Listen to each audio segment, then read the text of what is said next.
حضرت علی رضی اللہ تعالی جب آپ کچھ بھی نہ کر سکے تو اپنی دعاؤں میں اضافہ کر دے، کیونکہ اللہ کے سوا کوئی آپ کو کچھ نہیں دے سکتا۔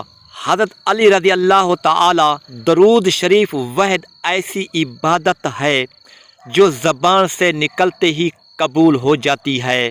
جب تم نے کسی سے محبت کی ہے تو اس سے ذرا برابر بھی محبت مت مانگو، کیونکہ تم نے محبت کی ہے، تجارت نہیں کی۔ جب بھی تم چاہو کہ تمہاری دعا عرش تک پہنچے اور مستجاب ہو جائے تو پہلے اپنے والدین کے لیے دعا مانگو۔ اچھے لوگوں کا تمہاری زندگی میں آنا تمہاری قسمت ہوتی ہے اور انہیں سنبھال کر رکھنا تمہارا ہنر ہے۔ مخلص دوست کے اندر اتنا پیار چھپا ہوتا ہے جیسے بیج کے اندر درخت، حضرت علی نے فرمایا۔ حضرت علی کے اقوال: جو آدمی دوسرے لوگوں کے عیب کی تلاش میں رہتا ہے، اللہ تعالیٰ اس کے عیب ظاہر کر دیتا ہے۔